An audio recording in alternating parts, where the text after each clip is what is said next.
20 years ago, they were everything to each other. Now billionaire CEO Isaac Donovan never expected to find Leona Brooks scrubbing the floors of his company. Fate brought them back together, but can love survive the weight of time, secrets, and the worlds between them? Before we get into the story, comment below where in the world you're watching from today. The morning sun shone through the large windows of Donovan Enterprises, illuminating the glass and steel building that dominated the New York City skyline. At 38, Isaac Donovan had everything a man could want. A multi-billion-dollar company he'd built from scratch, a penthouse apartment overlooking Central Park, and respect from everyone who mattered in the business world. Isaac adjusted his custom Italian suit as he stepped out of his private elevator. His assistant, Margaret, immediately approached with a tablet in hand.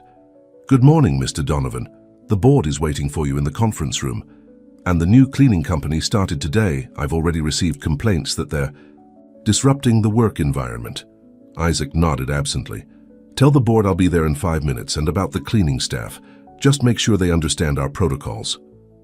As Isaac walked through the gleaming lobby of his company headquarters, his mind was focused on the meeting ahead.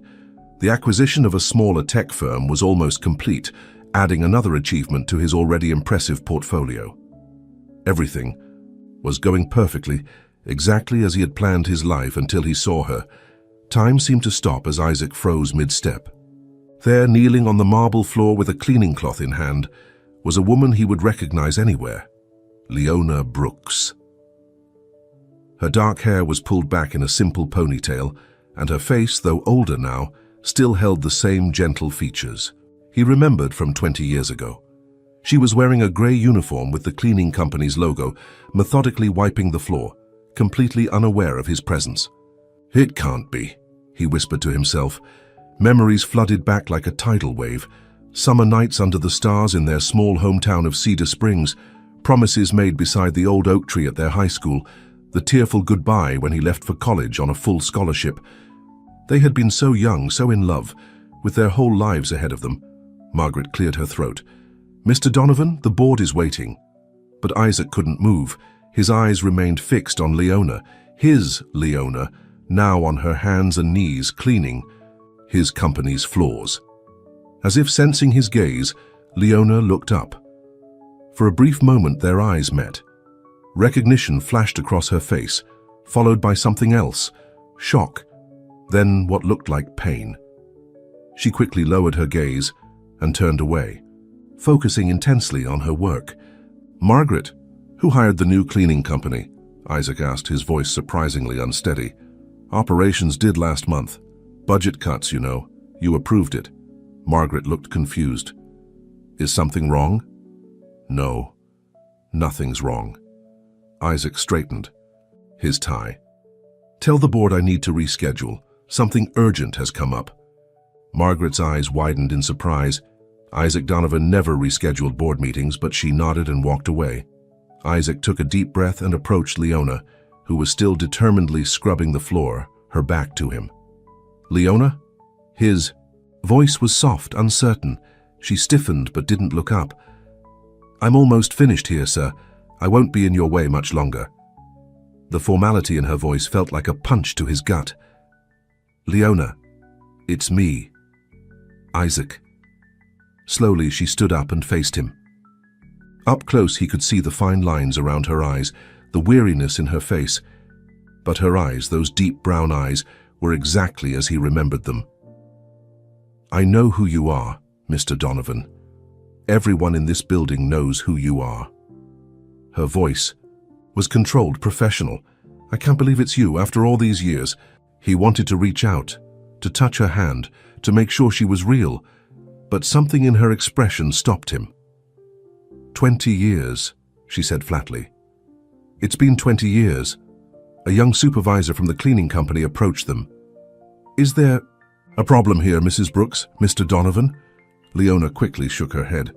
"No problem, I was just finishing up." "Mrs. Brooks?" Isaac couldn't help asking, feeling a strange tightness in his chest. "Ms., she corrected, still not meeting his eyes. "I never married." The supervisor looked between them, confused by the tension. "Ms. Brooks is one of our best employees, Mr. Donovan. I assure you any disruption will be minimal. Isaac barely heard him. Could you give us a moment, please? He asked, not taking his eyes off Leona. The supervisor nodded and walked away. For a moment they stood in silence, surrounded by the bustling activity of the lobby, yet somehow isolated in their own world. What happened, Leona? Isaac finally asked. How did you... why are you... Working as a cleaner, she finished for him, a flash of defiance in her eyes. Not everyone gets to fulfill their dreams, Isaac. Some of us have to do what we can to survive. The bitterness in her voice was unmistakable. Isaac felt a wave of shame wash over him. I tried to find you, you know. After my first year away, I came back to Cedar Springs, but your mother said you'd moved. My mother died, Isaac. 6 months after you left. Her voice cracked slightly. I had to sell the house to pay for her medical bills. There was nothing left for college. Isaac felt as if the ground was shifting beneath his feet. I didn't know. I'm so sorry, Leona. If I had known... You would have what? She interrupted. Saved me? Sent money? It doesn't matter now. She began gathering her cleaning supplies. I need to finish my work. Some of us don't have the luxury of rescheduling meetings. As she turned to leave, Isaac gently caught her arm. Please, can we talk? After work, maybe? I just want to catch up. Leona looked down at his hand on her arm, and he quickly released her. There's nothing to catch up on, Isaac. You went your way, I went mine. It's ancient history. It doesn't have to be, he said softly. For a brief moment, something flickered in her eyes, a hint of the Leona he once knew, but it quickly disappeared, behind a wall of caution. I get off at 6, she finally said. There's a coffee shop across the street. I'll be there, Isaac promised, trying to contain the unexpected surge of hope he felt. Leona nodded curtly and walked away, leaving Isaac standing alone in the middle of his grand lobby, suddenly feeling like the building's impressive architecture was nothing but an empty shell. At precisely 6 o'clock, Isaac sat in the corner booth of the small coffee shop, nervously checking his watch every few minutes. He had changed out of his formal suit into something more casual, jeans and a simple button-down shirt, hoping to bridge the obvious gap between them. The coffee shop was nothing like the upscale establishments he usually frequented. It was modest but clean, filled with workers from nearby offices unwinding after a long day. At 6:10, the door opened, and Leona walked in. She had changed out of her work uniform into worn jeans and a faded blue sweater. Her hair was down now, falling past her shoulders in gentle waves. For a moment, she stood at the entrance, scanning the room. When her eyes found him, she hesitated before slowly making her way to his table. I wasn't sure you'd come, Isaac said as she sat down across from him. I wasn't sure either, she admitted. A waitress came over, and they both ordered coffee, black for him, with cream and sugar for her. Just like old times. You look good, Leona, Isaac said after the waitress left. It was true. Despite the obvious signs of a hard life, there was still a natural beauty about her that time hadn't erased. Please don't, she said quietly. No small talk, no fake compliments. Just say what you want to say, Isaac. Isaac leaned forward. What happened to us, Leona? We had plans. We were going to wait for each other. Leona's hands tightened around her coffee cup. Life happened. My mother got sicker after you left. The treatments took everything we had. After she died, I was alone, with a mountain of debt. College wasn't an option anymore. But why didn't you reach out to me? I would have helped. A bitter smile touched her lips. With what? You were a scholarship student yourself. And then... She paused. Your letters stopped coming. Isaac felt a knot form in his stomach. I wrote to you for months, Leona. When you didn't respond, I thought you'd moved on. Confusion crossed her face. I never got any letters after the first 3 months. Their coffees arrived, creating a momentary pause in the conversation. Isaac's mind was racing. He remembered writing to Leona weekly, then daily when she stopped responding. Eventually, heartbroken and assuming she had forgotten him, he had forced himself to move on. Your mother, he said slowly, a terrible suspicion forming. She never liked me, never thought I was good enough for you. Leona's eyes widened slightly. You think she kept your letters from me? I don't know, but something doesn't add up. They sat in silence, both processing the possibility that their separation might not have been what either of them had chosen. "It doesn't matter now," Leona finally said, though her voice lacked conviction. "That was another lifetime." "Tell me about your life," Isaac said gently. "What happened after everything?" Leona took a sip of her coffee before answering. "I worked whatever jobs I could find. Waitress, retail, house cleaner. I moved to the city about 10 years ago for better opportunities, but it's expensive here. I take night classes sometimes, trying to get a degree, but it's slow going. And you never married?"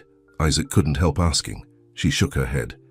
"Came close once about 5 years ago, but it didn't work out." "I'm sorry." "Don't be, it wasn't right." She looked at him directly for the first time. "What about you? I see your face in business magazines at the checkout counter, the self-made billionaire. Quite the success story." There was no malice in her words, just a statement of fact, but Isaac felt oddly ashamed of his success. "The company took off faster than I expected," he said. "I got lucky with some investments, made the right connections. And your personal life? No Mrs. Donovan waiting at home?" Isaac shook his head. "No, there have been relationships, but nothing." He hesitated. "Nothing like what we had." Leona looked away, and Isaac could see she was fighting to maintain her composure. "Don't do that," she whispered. "Don't pretend what we had was so special when you moved on so easily." "But I didn't," he insisted, reaching across the table but stopping short of touching her hand. "Leona, I built all of this trying to be worthy of you. I thought if I could become successful enough, I could go back to Cedar Springs and find you. But when I did go back, you were gone." She looked skeptical. "You're saying you built a billion-dollar empire for me? I'm not that naive anymore, Isaac." "Not for you," he corrected. "Because of you. Because you always believed I could do more than anyone else thought possible. You were the only one who ever saw that in me." Leona's eyes glistened with unshed tears. "It doesn't change anything. We're different people now." "Are we?" Isaac asked softly. "Because sitting here with you feels like coming home after being lost for 20 years. A tear escaped and rolled down her cheek. She quickly wiped it away. "I should go. This isn't a good idea." As she stood up, Isaac felt panic rising in his chest. He couldn't lose her again, not when he'd just found her. "Leona, please. Can I see you again?" She hesitated, her hand gripping the back of the chair. "Why, what's the point?" "Because I need to know if what I've been feeling all these years is real or just a memory. Don't you want to know too?" Something shifted in her expression, a crack in the wall she had built around herself. "I don't know, Isaac. This is all too sudden. Just dinner, one dinner. And if after that you never want to see me again, I'll respect your decision." Leona looked at him for a long moment, seemingly searching for something in his face. Finally, she nodded. "One dinner. That's it." Relief flooded through him. "Thank you." As she turned to leave, Isaac called after her. "Leona, I never forgot." "You not for a single day." She didn't respond, but he saw her pause briefly before pushing the door open and disappearing into the evening crowd. Isaac sat back down, his heart pounding. The universe had given him a second chance, and he was determined not to waste it. Whatever it took, he would prove to Leona that some loves were meant to stand the test of time, even when time itself had been their greatest enemy. The next morning, Isaac arrived at his office earlier than usual. He had barely slept, his mind replaying his conversation with Leona over and over. "Margaret, I need information on our cleaning service contract," he said as his assistant walked in. Margaret looked surprised, but didn't question him. "I'll have it on your desk in an hour. And I need to make some changes to my schedule. Clear my evenings for the next week. All of them. But sir, you have the charity gala tomorrow and the meeting with the Japanese investors on Thursday evening. Reschedule what you can. Send my apologies for the rest." Isaac's tone made it clear the matter wasn't up for discussion. Throughout the morning, Isaac found himself repeatedly glancing at the lobby through his office windows, hoping to catch a glimpse of Leona. But she was nowhere to be seen. By afternoon, Margaret had provided him with the information he requested. The cleaning company, Budget Commercial Cleaning Services, was a small operation that primarily employed people with limited education or employment history, people who needed a second chance. Isaac made a few calls and arranged to meet with the owner the following day, not to complain but to learn more about their employee structure, and specifically about one employee in particular. As evening approached, Isaac found himself walking through the building, making his way to the lower floors where the cleaning staff would be preparing to start their shift. He felt oddly nervous, like a teenager again. He found Leona in a small break room putting on her work gloves. Her hair was tied back again and she looked tired. "Isaac," she said, clearly surprised to see him. "What are you doing down here?" Few other cleaners looked up, curious about the well-dressed man who seemed out of place in their area. "I was hoping to catch you before your shift," he said. "About dinner. Are you free tomorrow night?" Leona glanced at her co-workers who were now pretending not to listen. "I have a double shift tomorrow. Thursday would work better." "Thursday it is," he smiled, aware of the eyes watching them. "I'll pick you up at 7. Where should I meet?" "Are you?" Leona hesitated, clearly uncomfortable with the idea of him coming to her home. "I'll meet you somewhere. Where are we going?" "It's a surprise, but nothing too fancy, I promise." He could see she was worried about fitting in at one of the high-end restaurants he usually frequented. "I don't like surprises," she said flatly. Isaac smiled. "You used to." A flicker of the old Leona appeared in her eyes. "Fine, but nothing extravagant." "I'll meet you at the coffee shop at 7, he conceded. "And Leona, thank you for giving me this chance." She nodded briefly before turning. Back to her preparations, Isaac left, aware of the whispers that erupted behind him. Back in his office, Isaac stared out at the city skyline, watching as the buildings lit up against the darkening sky. For 20 years, he had pursued success with single-minded determination, believing it would fill the void Leona had left. Now she was back in his life, and nothing else seemed to matter.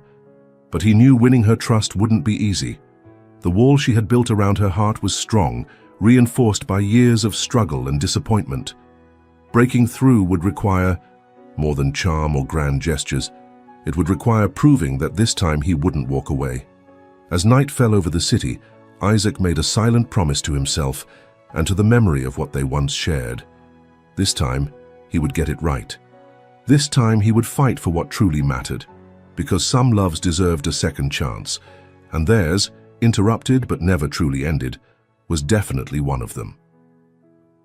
Thursday evening arrived faster than Leona expected. Standing in front of her small bathroom mirror, she studied her reflection with critical eyes. She had changed outfits 3 times already, unsure what was appropriate for dinner with a billionaire, even if he had promised nothing fancy.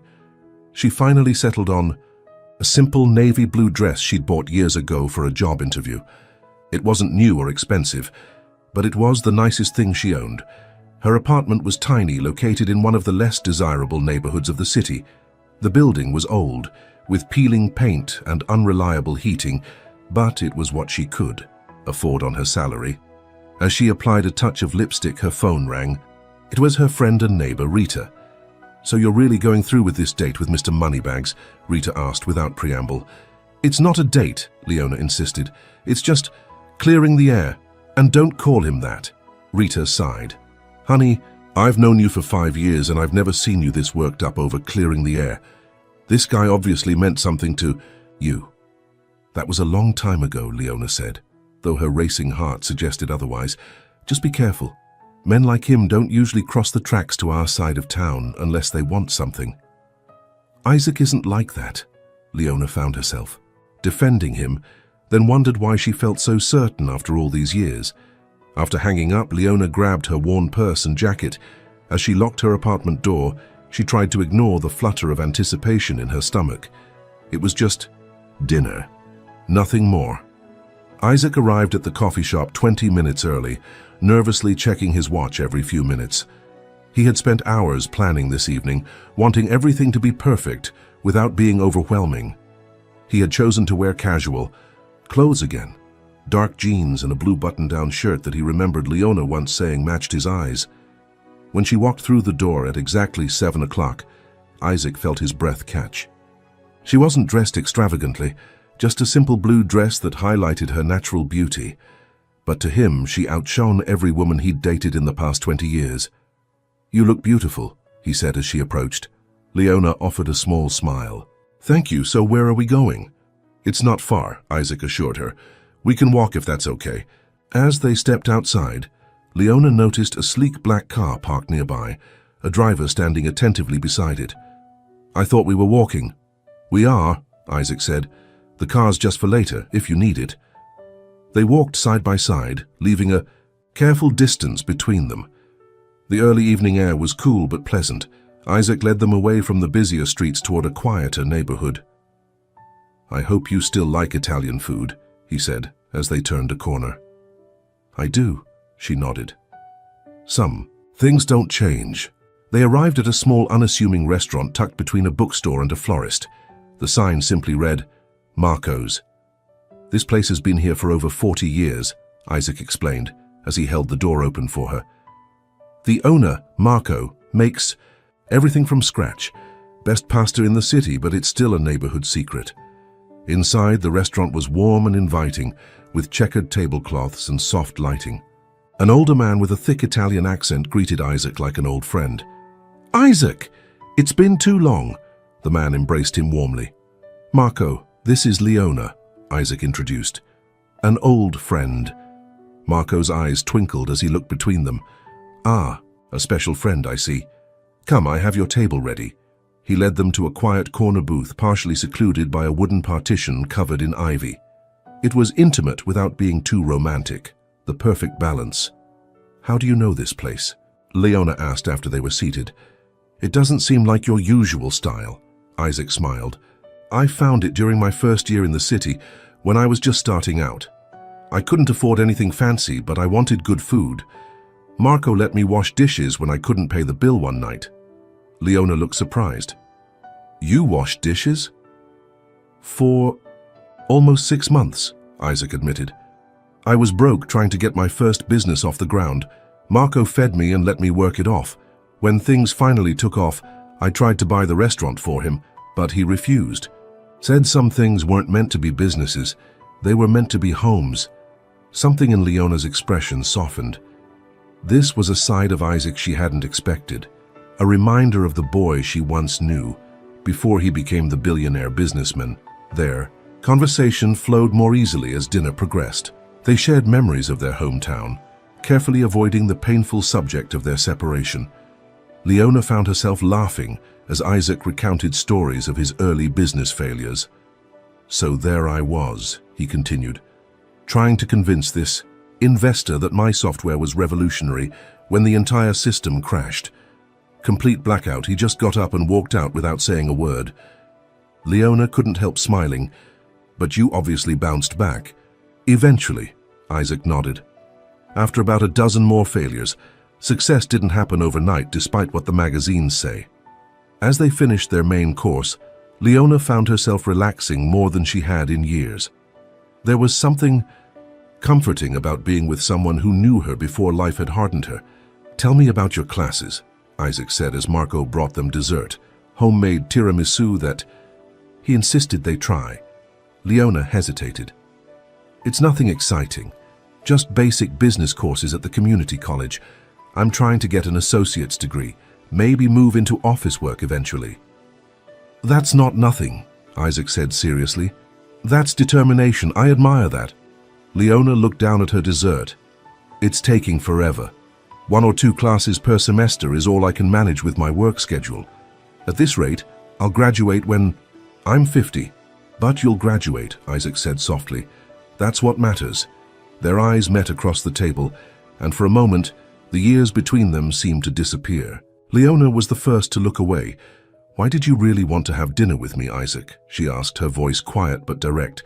"Is it guilt? Curiosity? What?" Isaac took a deep breath. "Honestly, when I saw you in my building, it felt like the universe was giving me a second chance.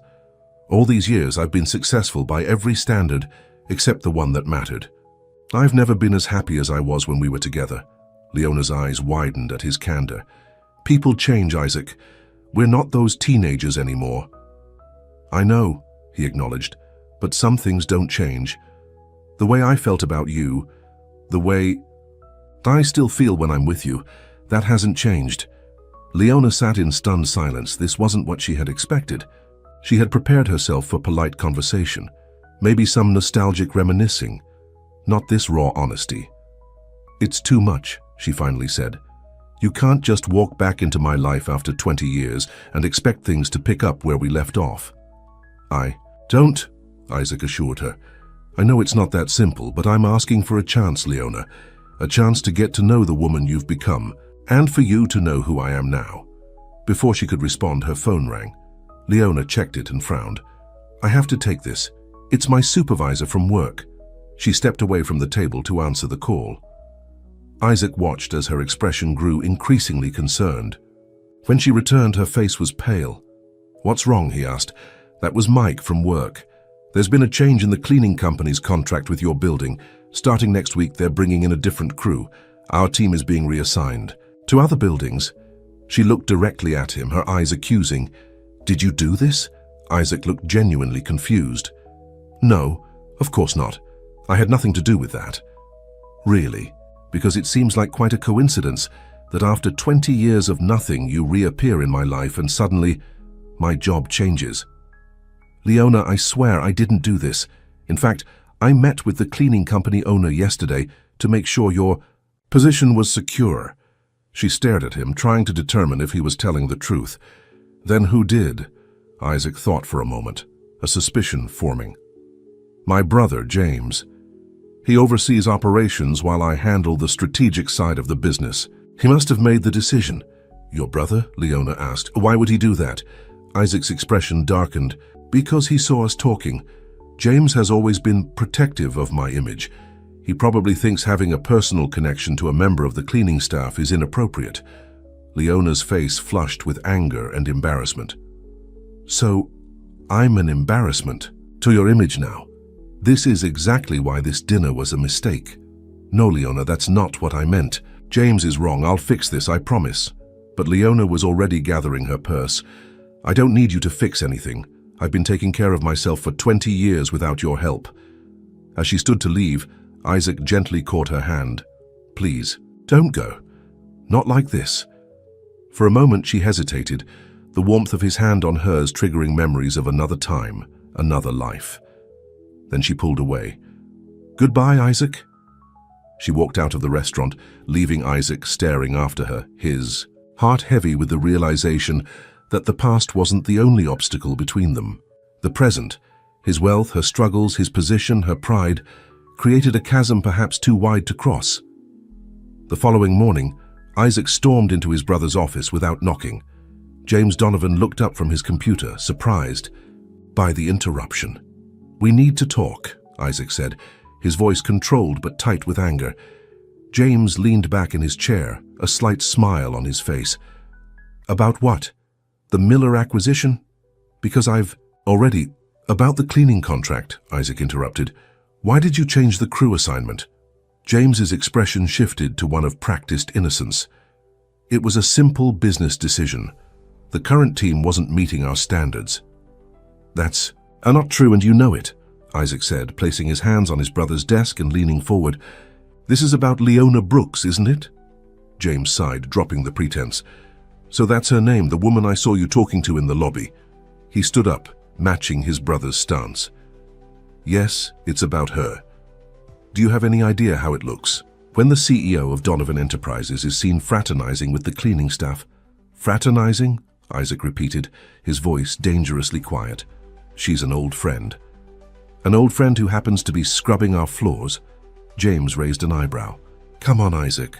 We have a reputation to maintain. The board wouldn't approve." "I don't care what the board thinks about my personal life," Isaac said firmly. "And I didn't build this company to become the kind of person who judges others based on their job title." James studied his brother's face. "This is more than just an old friendship, isn't it? Who is she to you, really?" Isaac straightened up, taking a deep breath. "She's the woman I was in love with before I left Cedar Springs, the one I never forgot." James looked genuinely surprised. "The girl from your hometown? The one you used to talk about when we first became roommates in college?" Isaac nodded. "Yes, and I want that cleaning contract reinstated immediately.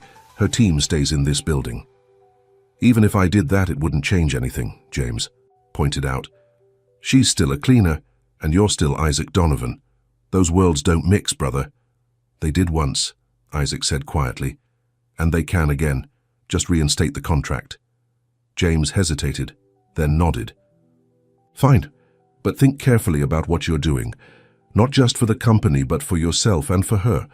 Sometimes the kindest thing we can do for people from our past is to leave them there.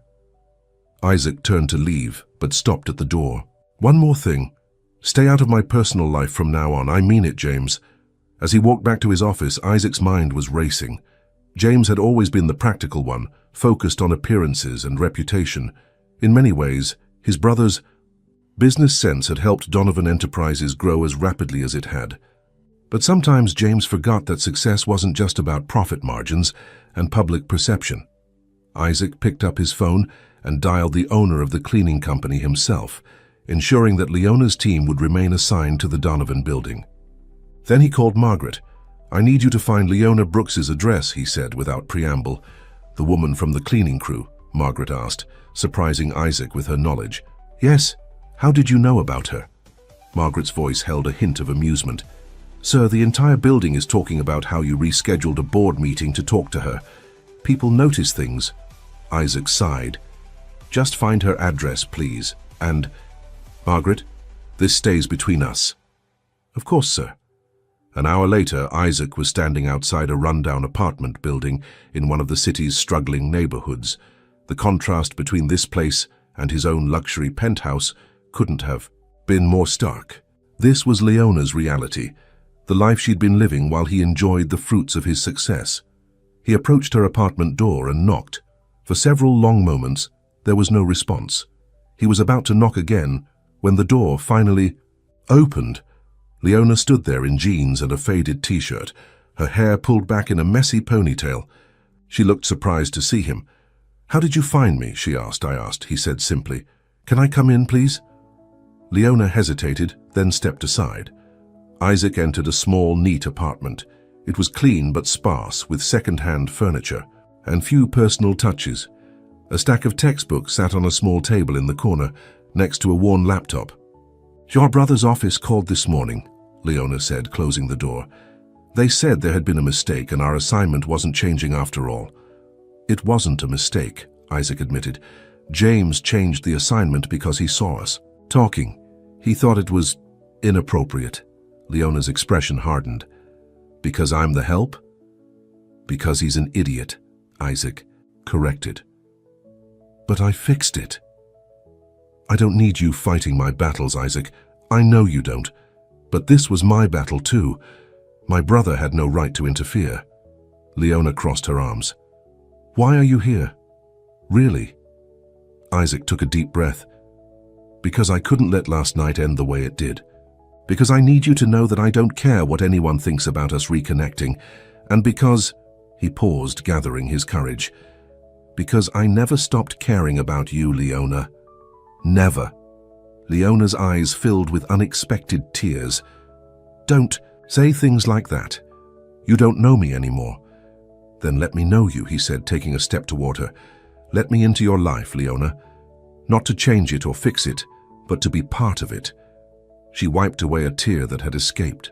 You live in a penthouse, Isaac. I live here. You run a billion-dollar company. I clean floors. How could this possibly work? I don't know, he admitted honestly. But I know I have to try. Don't you feel it too? This connection between us, it's still there.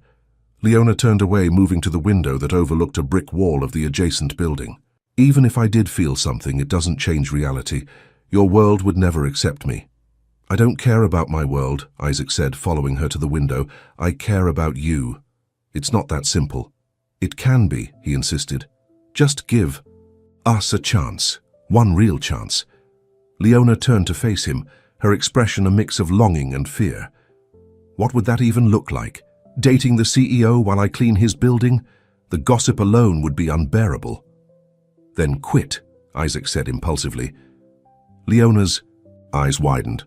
Quit my job and do what? Live off your charity? No, of course not. But you're studying business, right? Let me help you find a position that uses those skills, something that challenges you. So you can rescue me?" Her voice was defensive. "The billionaire saves the poor cleaning lady. I have my pride, Isaac." "This isn't about saving you," Isaac said firmly. "This is about giving you the opportunities you should have had 20 years ago, the ones that were taken from you when your mother got sick." Leona was silent for a long moment. "Even if I wanted to, I can't just quit. I have bills to pay, rent due next week, tuition for next semester." "Let me help," Isaac pleaded, "not as charity, but as an investment in your future." "An investment?" Leona raised an eyebrow. "A loan, then," Isaac amended. "You can pay me back when you're established in your new career. With interest, if that makes you feel better." Despite herself, Leona laughed, a small, genuine laugh that made Isaac's heart soar. "You're impossible, you know that." "I've been called worse," he smiled. "Just think about it. Please."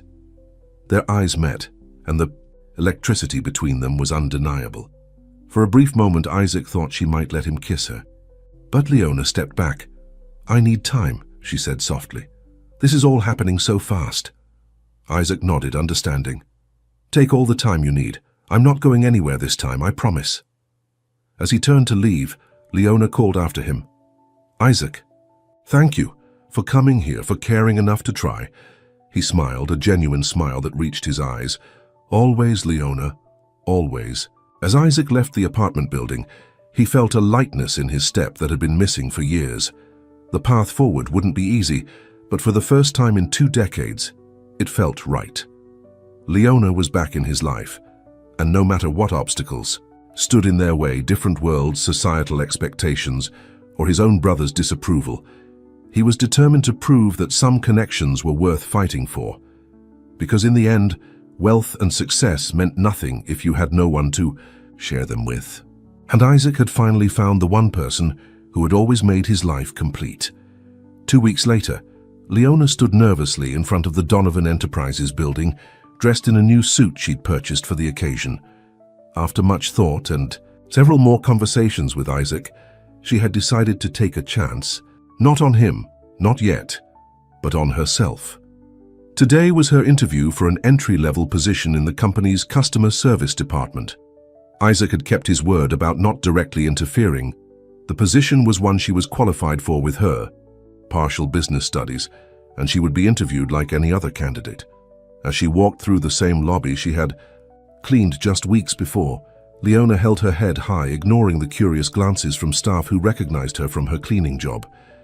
This was her chance to start over, to prove to herself and to Isaac that she was capable of more. The interview went better than she had expected. The department manager, a no-nonsense woman named Sandra, seemed impressed by Leona's determination and practical experience. "You've taken quite an unusual path," Sandra commented, reviewing Leona's resume. "Not many people transition from cleaning staff to customer service." "I believe that gives me a unique perspective," Leona replied confidently. "I understand the importance of every role in a company, and I know how to work hard without complaint." Sandra nodded approvingly. "We'll be in touch by the end of the week." As Leona exited the interview room, she nearly collided with James Donovan in the hallway. He recognized her immediately, his expression cool and assessing. "Ms. Brooks isn't it my brother's friend?" "Mr. Donovan," Leona acknowledged, refusing to be intimidated. "Yes, I'm a friend of Isaac's." James glanced at her interview attire. "And now applying for a position here. How convenient." "I applied for a position I'm qualified for," Leona stated firmly, "and I intend to earn it just like everyone else." Something in her direct gaze must have impressed James, because his expression shifted slightly. "I see why my brother is so taken with you. You have spirit." "I have more than that," Leona responded. "I have determination and integrity. Your brother sees that. I hope you will too." Without waiting for his response, Leona continued down the hallway, her back straight and her head high. She hadn't come this far to be intimidated by anyone, not even the second most powerful man in Donovan Enterprises. As she left the building, Leona's phone buzzed with a text from Isaac. Dinner tonight to celebrate your interview? She smiled, and typed back, let's wait until there's something to celebrate. His response came immediately. There already is. You took a chance. That's worth celebrating. Looking up at the towering building behind her, Leona felt a mixture of fear and hope. Taking a chance on a new job was one thing. Taking a chance on Isaac, on them, was another matter entirely. But for the first time in years, she was beginning to believe that maybe, just maybe, some dreams weren't too late to pursue, and some loves weren't meant to stay in the past. 3 days after her interview, Leona received the call she had been hoping for. She got the job. Starting salary was modest, but significantly better than what she earned as a cleaner, with regular hours that would allow her to take more classes at the community college. That evening, she and Isaac celebrated at Marco's restaurant. The old Italian greeted them warmly, treating them like regular customers already. To new beginnings, Isaac said, raising his glass of wine. Leona clinked her glass against his. New beginnings, she echoed, a smile warming her face. You know, Isaac said, I had nothing to do with this job. Sandra told me you impressed her with your practical approach and determination. Her words, not mine. I know, Leona nodded. She made that very clear during my second interview. Said she didn't care if I was friends with the CEO. If I couldn't do the job, I wouldn't last a week. Isaac laughed. That sounds like Sandra. She's been with the company since the early days. One of the few people who still calls me out when I'm wrong. I like her already, Leona said with a grin. As they enjoyed their meal, Leona couldn't help noticing how natural it felt to be with Isaac. Despite the years and vastly different life experiences that separated them, conversation flowed easily between them. It was as if some essential connection had remained intact, weathering the storms of separation and time. When do you start? Isaac asked as they shared dessert. Monday, Leona replied. I gave notice at the cleaning company yesterday. How did they take it? Better than I expected. My supervisor said he'd been wondering when I'd find something that used my brain more than my back. Isaac's expression grew serious. Leona, I want to ask you something, and I want you to be completely honest with me. She set down her fork. Suddenly nervous, what is it? Are you taking this job because you want it or because you think it's what I want? The question caught her off guard. I want it, she said after a moment. It's a step toward what I've been working for with my classes. Why would you think otherwise? Isaac reached across the table, gently taking her hand. Because I know you. You've always put others before yourself, and I don't want you to feel pressured to change your life because of me. Leona felt a rush of emotion at his words, at the realization that after all these years, he still understood a fundamental truth about her. I'm doing this for me, she assured him, but I might not have had the courage to try without you reappearing in my life. He squeezed her hand. That's all I needed to hear. As they left the restaurant, a light rain began to fall. Isaac opened a large umbrella sheltering them both as they walked slowly back toward the main avenue where his car waited. I have another question, Isaac said, his voice slightly hesitant. You're full of questions tonight, Leona teased. This one's important. He stopped walking, turning to face her under the umbrella. The rain created a curtain around them, a private world in the middle of the busy city. Now that we'll be working in the same building, people will talk about us. Leona nodded slowly. I know. So I need to know, what are we, Leona? Friends? Something more? I don't want to presume, but I also don't want to pretend I don't feel what I feel for you. Leona looked up at him, raindrops catching in her eyelashes. I don't know yet, she answered honestly. I care about you, Isaac. I think I always have, but there's still so much between us, 20 years of separate lives, different worlds. I need time. Instead of looking disappointed, Isaac smiled. Time is something I can give, as much as you need. Impulsively, Leona reached up and touched his cheek. Thank you for understanding. For a moment, they stood there in the rain, close, enough to kiss but held apart by the ghosts of their past and the uncertainties of their future. Then Isaac offered his arm, and they continued their walk, each lost in thoughts of what might be possible. Leona's first week at Donovan Enterprises passed in a blur of training sessions, new faces, and systems to learn. She was assigned to a team handling client communications, and though the learning curve was steep, she tackled it with the same determination she brought to everything in her life. She rarely saw Isaac during work hours. His office was on the top floor, while customer service occupied the third floor. When they did cross paths in the lobby or cafeteria, they exchanged friendly but professional greetings, aware of the curious eyes following their interactions. Friday afternoon, Leona was exhausted, but satisfied with her first week. As she was gathering her things to leave, her desk phone rang. "Customer service, this is Leona," she answered professionally.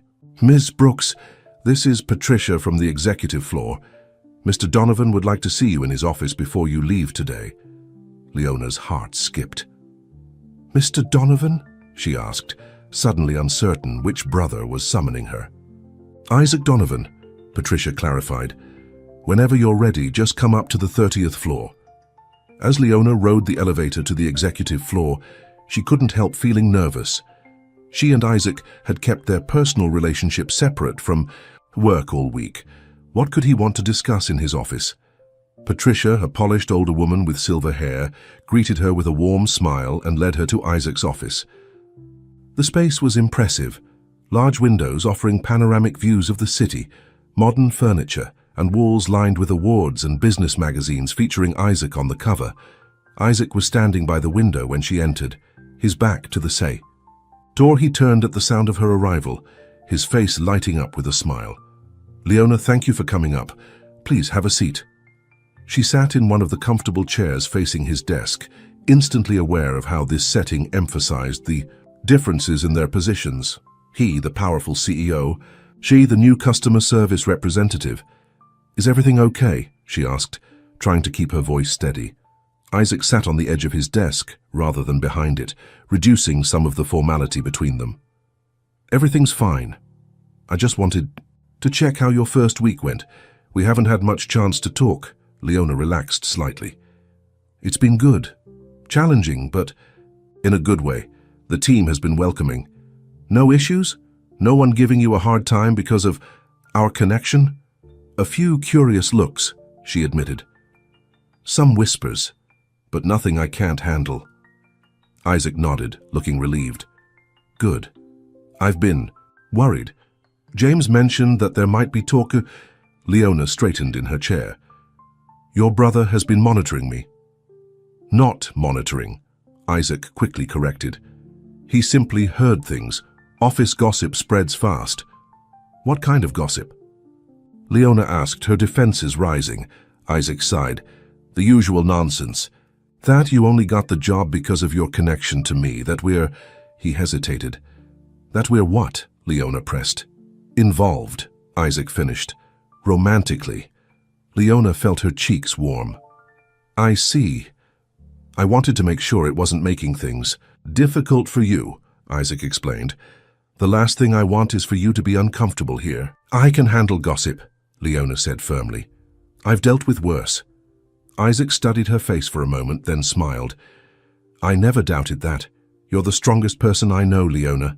The sincerity in his voice touched her deeply. Before she could respond, there was a knock at the door and James entered without waiting for an invitation. "Isaac, we need to discuss the—" "Oh." He stopped short when he saw Leona. "Mrs. Brooks, I didn't realize you were in a meeting." "Not a meeting," Isaac said, his voice cooling noticeably. "We were just talking." James's eyes moved between them, his expression unreadable. "In your office, at the end of the business day. Just talking." "Yes," Isaac said firmly. "Is there something you needed, James?" "The Chen proposal needs your signature before the weekend," James said, placing a folder on Isaac's desk. "But it can wait until you're finished here." The implication in his tone was clear, and Leona stood up abruptly. "I should go. Thank you for checking in, Mr. Donovan." Isaac shot his brother an irritated look before turning back to Leona. "Of course, Ms. Brooks. Have a good weekend." As Leona moved toward the door, James made no effort to step aside, forcing her to squeeze past him. She could feel his calculating gaze following her. "Ms. Brooks," he called after her. A word of advice. "In a company this size, appearances matter. More than you might think." Leona paused, turning back to face him. Thank you for your concern, Mr. Donovan, but I've never much cared for appearances. I prefer substance. With that, she walked out, her head high despite the trembling in her hands. Behind her, she could hear the brothers' voices rising in what sounded like the beginning of an argument. In the elevator, Leona leaned against the wall, trying to calm her racing heart. James Donovan clearly disapproved of her relationship with Isaac, whatever that relationship might be, and he had the power to make her life at Donovan Enterprises very difficult. But she hadn't survived 20 years of struggle by backing down from challenges. If James thought she would be easily intimidated, he was about to learn otherwise. The following week brought new challenges. Leona arrived Monday morning to find her desk had been moved from its central location in the customer service department to a small corner near the supply closet. Her computer had been replaced with an older model, and her phone now had a persistent static that made client calls difficult. Her team leader, Mark, seemed apologetic but helpless. It came from upstairs, he explained quietly. Some reorganization thing I tried to push back, but James Donovan's orders trump yours, Leona finished for him. It's okay, Mark, I understand. Over the next few days, the pattern continued. Files she needed mysteriously disappeared. Her access to certain databases was inexplicably revoked. Lunch invitations from co-workers became less frequent as people began to worry about being associated with her. Leona said nothing to Isaac.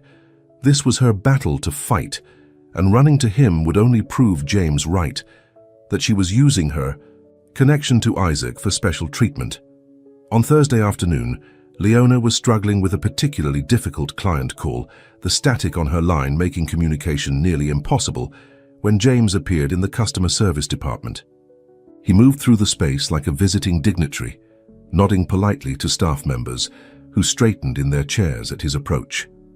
He stopped at Leona's desk just as she was apologizing to the client for the poor connection. "Ms. Brooks," James said loudly enough for nearby colleagues to hear, "a moment of your time, please." Leona held up a finger, indicating she needed to finish the call. James's eyes narrowed, but he waited, watching as she did her best to resolve the client's issue, despite the technical difficulties. After she hung up, Leona turned to him with a professional smile. "How can I help you, Mr. Donovan?" "I'm conducting a department review," he said smoothly. "I notice you've been having some equipment issues." "Nothing I can't handle," Leona replied evenly. James glanced around at her isolated workspace. "And this location? Is it conducive to your productivity?" Leona met his gaze directly. "I can do my job from anywhere, Mr. Donovan." A hint of something, perhaps respect, flickered in James's eyes. "Impressive resilience, Ms. Brooks. Tell me, how long do you think you can maintain it?" "As long as necessary," she answered without hesitation. James leaned closer, lowering his voice. "You know why this is happening, don't you? It's not personal, it's business. My brother has worked too hard to build this company to have it compromised by distractions." "Is that what I am? A distraction?" "You're a complication," James corrected. "One that could be easily resolved if you simply moved on. I'd be happy to provide an excellent reference for a position at another company." Leona felt anger rising, but kept her voice controlled.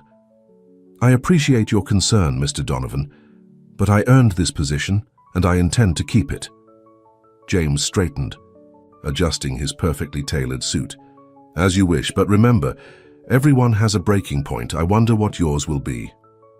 As he walked away, Leona's hands clenched into fists beneath her desk. She had faced hardship before, poverty, loss, the crushing of youthful dreams.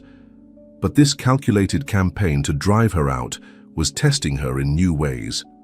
That evening, as she packed up to leave, Mark approached her desk. "Tough day?" he asked sympathetically. Leona sighed. "Tough week." Mark glanced around to ensure they wouldn't be overheard. "Look, I don't know what's going on between you and the Donovan brothers, and I don't need to know. But the team likes you, Leona. You're good at this job. If there's anything we can do to help..." His support touched her deeply. "Thank you, Mark. Just knowing I have allies here means a lot. As Leona left the building, she found Isaac waiting beside his car at the curb. Seeing him there, clearly waiting for her despite the risk of being seen together, made her heart skip. "Need a ride?" he asked with a gentle smile. "What are you doing here?" she asked, glancing around at the departing employees who were trying not to stare. "I missed you," he said simply. "And I thought you might need a friend tonight." The sincerity in his eyes broke through the walls she'd been building all week. A friend with a car sounds pretty good right now. As they drove through the evening traffic, Leona finally opened up about James's tactics. "Why didn't you tell me?" Isaac asked, his knuckles white on the steering wheel. "Because I needed to handle it myself," Leona explained. "Running to you would only make things worse." "He has no right to treat you this way," Isaac said, anger evident in his voice. "I'll put a stop to it tomorrow." "No," Leona said firmly. "That's exactly what he wants. To prove that I need your protection, that I can't succeed on my own merits." Isaac glanced at her, then back at the road. "Then what do you want to do?" Leona thought for a moment. "I want to outsmart him. Show him I'm not so easily broken." A slow smile spread across Isaac's face. "I have an idea, but it would require us working together, as equals. No CEO power moves, I promise." "I'm listening," Leona said, intrigued. "James is worried about appearances, about how our connection might affect the company. So let's address it head on. There's a charity gala next weekend. All the company executives will be there, major clients, even some press. Come with me." "As your date?" Leona asked, surprised. "As my guest," Isaac clarified. "We make one public appearance together, acknowledge our past connection openly but professionally, and remove all the mystery that's feeding the gossip. James loses his leverage when there's nothing to hide." Leona considered the strategy. It was bold, potentially risky, but it made sense. "You really think it would work?" "James knows how to manipulate from the shadows," Isaac explained. "He's not as effective when things are out in the open. Plus, I'd get to spend an evening with you, which is a win for me regardless." Leona couldn't help smiling at that. "One problem, I don't exactly have a gala-appropriate dress hanging in my closet." "That's the easy part," Isaac said confidently. "Leave it to me." "No," Leona said quickly. "No buying me dresses, Isaac. That crosses a line." Isaac thought for a moment. "Fair enough. What about Rita, your neighbor? Didn't you mention she works in fashion?" "She's a seamstress at a bridal shop," Leona confirmed. "Perfect. What if I provide the material and she creates something? That way we're supporting her business, not just buying you a gift." Leona had to admit it was a good compromise. "I'll talk to her." As they arrived at her apartment building, Isaac turned to her. "Leona, I need to know, are you sure about this? James won't back down easily. Things might get worse before they get better." Leona looked at the man beside her. Successful, powerful, yet still somehow the same boy who had believed in her dreams all those years ago. "I'm sure," she said softly. "Some things are worth fighting for." The words hung between them, laden with meaning that extended far beyond her job situation. Isaac reached across the car, his hand finding hers. "Yes," he agreed, his eyes never leaving hers. "They are." The week leading up to the gala was surprisingly peaceful at work. News that Leona would be attending as Isaac's guest had spread quickly, neutralizing some of James's more overt tactics. Her computer was mysteriously fixed, and while her desk remained in its isolated corner, at least her phone worked properly again. James himself maintained a cold distance, his disapproval evident in his eyes whenever they crossed paths, but he made no further moves against her. It was as if he was waiting, watching to see how the gala would unfold before planning his next strategy. Saturday evening arrived, and Leona stood in front of her mirror, hardly recognizing herself. Rita had outdone herself with the dress, a stunning creation in deep emerald green that highlighted Leona's eyes and complemented her complexion perfectly. The design was elegant without being overtly sexy, striking the perfect balance between sophistication and approachability. "You look like you belong on a red carpet," Rita said, making final adjustments to the hem. "I feel like I'm playing dress-up," Leona admitted nervously. Rita straightened, putting her hands on Leona's shoulders. "Listen to me. You're beautiful, smart, and more than capable of holding your own with those corporate types. Don't let anyone make you feel otherwise, not even yourself. A knock at the door announced Isaac's arrival. When Leona opened it, the look on his face made all her insecurities vanish. He stared at her with such open admiration that she felt herself blushing. "You look," he began, seemingly at a loss for words. "Incredible doesn't seem adequate." "Thank Rita," Leona said, gesturing to her friend. "She's the miracle worker." After proper introductions and Rita's not-so-subtle approval of Isaac, they headed out. Isaac had arranged for a car service rather than arriving in his personal vehicle. Another thoughtful touch to keep the evening as unintimidating as possible for Leona. The gala was being held at one of the city's most prestigious hotels, with a red carpet entrance where photographers snapped pictures of arriving guests. Leona felt a moment of panic as they approached. "I didn't think about photographers," she whispered to Isaac. He squeezed her hand reassuringly. "Just smile and keep walking. They're mostly interested in clients more famous than me." But as they stepped onto the carpet, several cameras turned their way, and Leona heard Isaac's name being called out. One photographer moved closer. "Mr. Donovan, who's your date tonight?" Isaac smiled politely. "This is Leona Brooks, a longtime friend and valued member of our customer service team at Donovan Enterprises." The photographer looked momentarily confused by the straightforward introduction. No mystery, no scandal to uncover, then moved on to more promising targets. "See?" Isaac whispered. "Honesty deflates gossip." Inside the grand ballroom, the gala was in full swing. Elegant decorations, a string quartet playing softly in the corner, waiters circulating with champagne and hors d'oeuvres. Leona took a deep breath, overwhelmed by the opulence. "Remember," Isaac said gently, "you have as much right to be here as anyone." "Even in a borrowed dress?" she asked with a small smile. "Especially in that dress," he assured her. "Every woman here will be envious, and every man will wish they were me." His confidence bolstered her own, and as they moved through the crowd, Leona found herself relaxing. Isaac introduced her to colleagues and clients with the same straightforward explanation he'd given the photographer, a longtime friend and valued employee. Some seemed curious about their connection, but most accepted the introduction at face value. They were speaking with an important client when James approached, a stunning blonde woman on his arm. "Brother," James greeted Isaac with a practiced smile that didn't reach his eyes. "And Ms. Brooks, what a surprise to see you here." "Not a surprise at all, James," Isaac replied evenly. "I mentioned Leona would be joining me tonight." James introduced his companion as Victoria Lancaster, a model and socialite who seemed bored by the entire exchange. "Victoria, this is my brother, Isaac, and his friend Leona." "Charmed," Victoria said without enthusiasm, her eyes already scanning the room for more interesting encounters. "Leona is actually an old friend from Cedar Springs," Isaac explained, placing a subtle emphasis on their shared hometown. "We reconnected recently after 20 years. "How quaint," James commented. "A high school reunion of sorts." "Something like that," Leona said with a polite smile, refusing to be baited. James turned to the client Isaac had been speaking with. "Howard, I hope my brother has been telling you about the exciting developments in our Asian markets. The Tokyo office is exceeding all expectations." As the men fell into business talk, Victoria leaned toward Leona. "So you're the cleaning lady," she said in a low voice. "James told me all about you." Leona met her gaze steadily.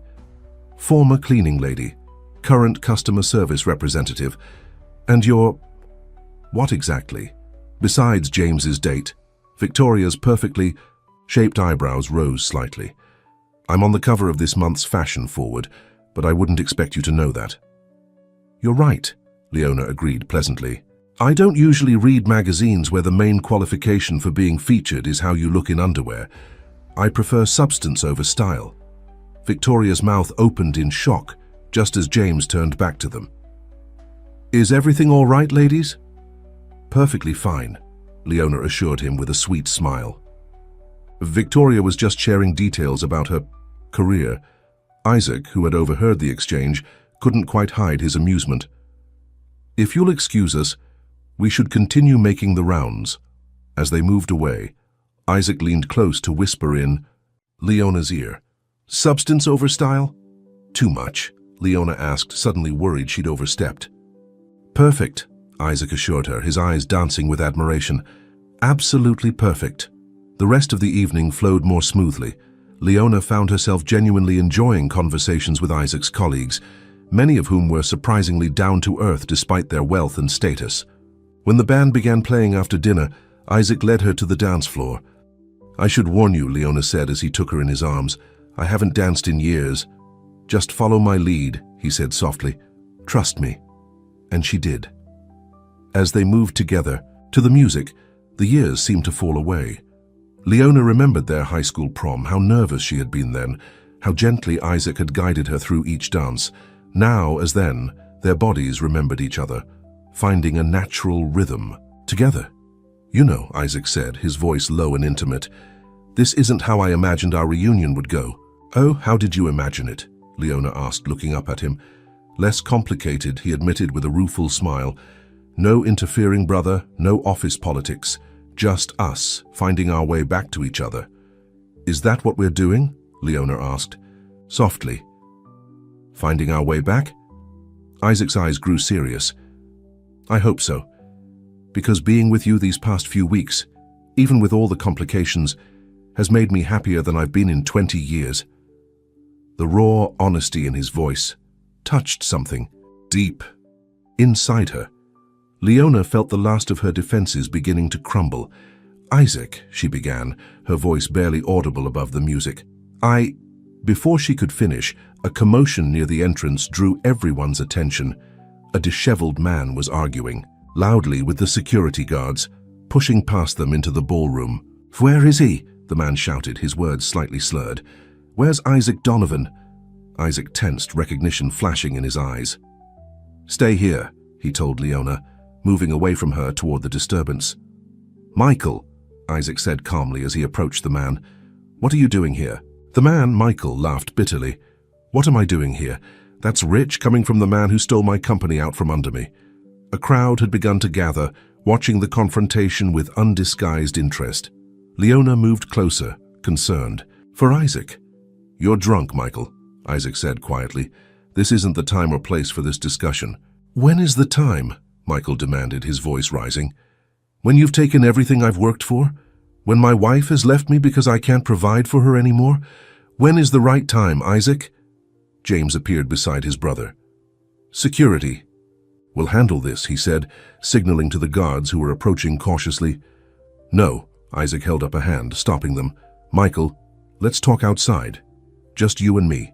But Michael wasn't interested in a private conversation. His eyes were wild with a mixture of alcohol and desperation. You think you're so perfect, don't you? The great Isaac Donovan, businessman of the year. But I know the truth.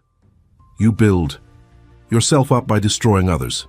That's not true, Isaac said firmly. Your company was failing before the acquisition. I saved jobs, Michael. I offered you a position as a consultant, Michael spat. In my own company. No, you're no savior. You're a predator in an expensive suit. Leona watched the color drain from Isaac's face. This wasn't the Isaac she knew, or thought she knew. Could this man's accusations be true?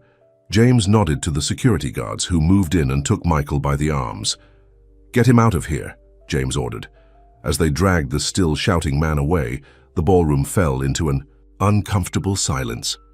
Then James, ever the master of damage control, stepped forward. Please, everyone, enjoy the rest of your evening. Just an unfortunate misunderstanding. The bar will remain open for another hour, and all proceeds go to children's education, a cause we can all drink to. The awkward laughter that followed was enough to break the tension, and gradually conversations resumed. But Leona could see the incident had shaken Isaac deeply. Are you okay? She asked when he returned to her side. Not really, he admitted, running a hand through his hair. I'm sorry you had to witness that. Who was he? Leona asked quietly. Isaac sighed. Michael Davis. We acquired his tech company last year when it was on the verge of bankruptcy. He's been struggling ever since. Was what he said true? Leona couldn't stop herself from asking. About you destroying others to build yourself. Hup? Pain flashed across Isaac's face. Is that what you think of me? I don't know what to think, Leona said honestly. The Isaac I knew would never hurt someone else for his own gain. But that was 20 years ago. People change. Isaac was silent for a long moment. I need some air, he finally said. Will you come with me? Leona nodded, following him through French doors that led to a terrace overlooking the hotel gardens. The night air was cool, a welcome relief from the emotional tension inside. Michael's company was innovative but poorly managed, Isaac began without preamble. They were 3 months from complete collapse when we stepped in. Yes, we got a good deal because of their desperate situation. Yes, we restructured and let some people go, but we saved over 200 jobs that would have been lost if the company had folded completely. And Michael? Leona asked. I offered him a position as a consultant because he's brilliant with product development, but terrible with business operations. He refused. Couldn't accept that he had failed, needed someone to blame. Isaac turned to face her. Business can be ruthless, Leona. I won't pretend otherwise. But I've never deliberately set out to destroy someone for my own benefit. Never. The intensity in his eyes, the pain behind his words, convinced Leona he was telling the truth, at least his version of it. I believe you, she said softly. Relief washed over his face.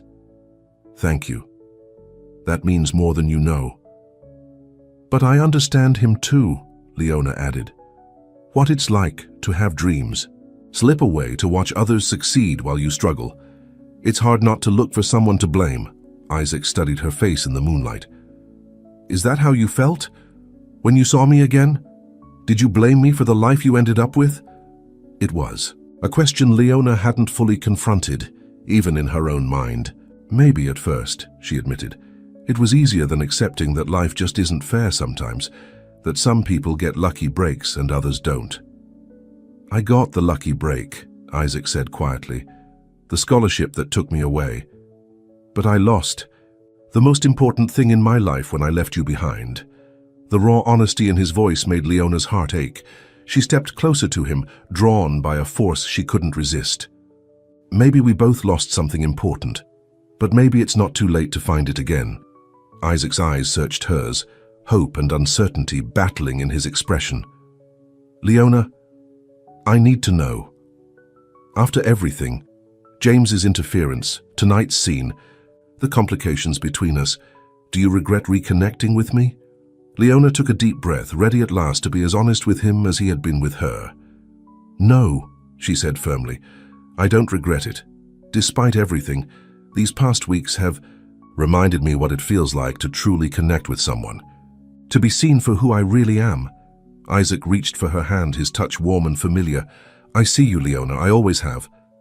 In the moonlight, with the distant sound of music floating from the ballroom, Leona made a decision. She leaned forward and kissed him gently at first, then with growing confidence as he responded.